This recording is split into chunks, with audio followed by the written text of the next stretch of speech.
Hi everybody.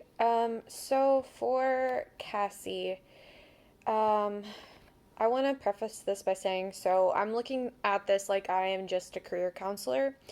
Well, I guess it also makes sense because I'm not going to be going through the marriage and family therapy route. So with that being said, in this situation, one of the things that I would want to do with Cassie and her husband is refer them to a marriage and family therapist because it seems like there are a lot of stressors that are happening with Cassie right now. She's kind of in this place where she's wanting to change her career. She's newly married and having marital issues. She's having financial issues, and she also has had an unplanned pregnancy. So, based on that, I decided to use the happenstance theory for this case. Um, and what this is, it's creating and transforming unplanned events, which we have a lot of, into opportunities for learning. So I think that this is really good because it seems like there are a lot of unplanned events that happened with uh, her husband being fired, let go. Now she's pregnant.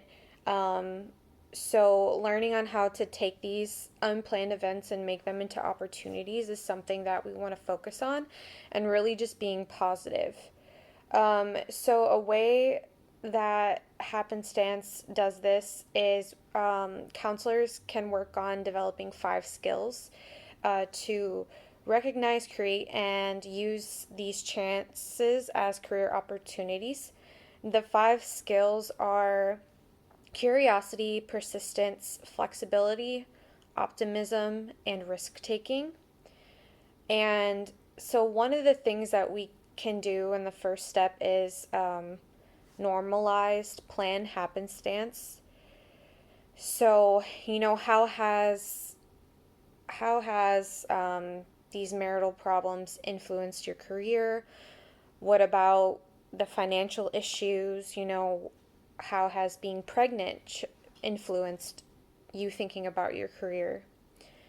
And how do you feel about unplanned events in your future?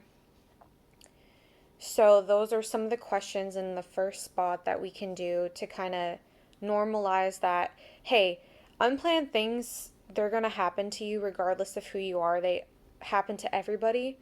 So, how are we going to normalize this so that we can better handle it in the future?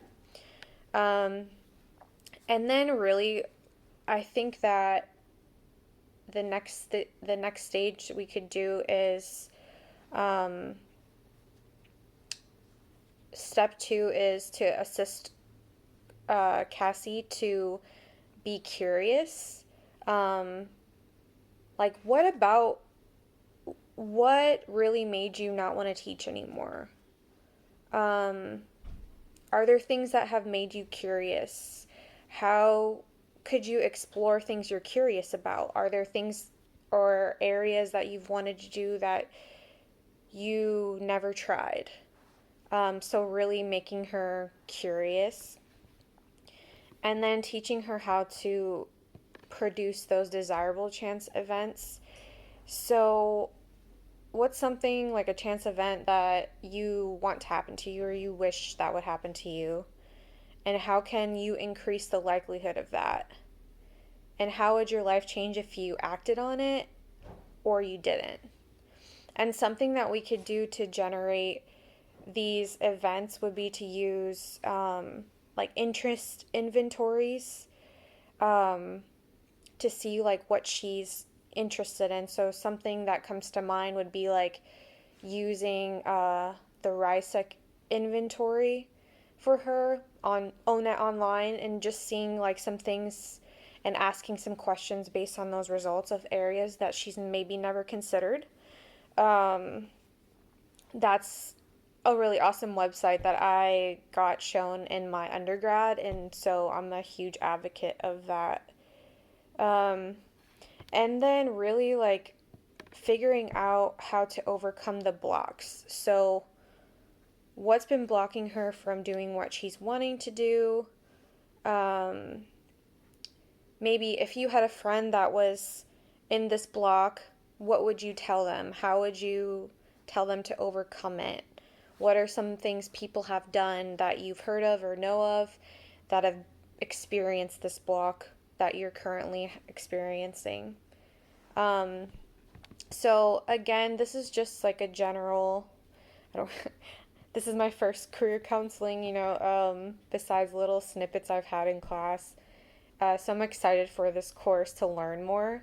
Um, but those are some areas that I would really work on with Cassie.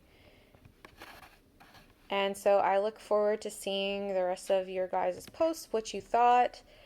Um, really, I kind of like this theory because I feel like um, it's realistic.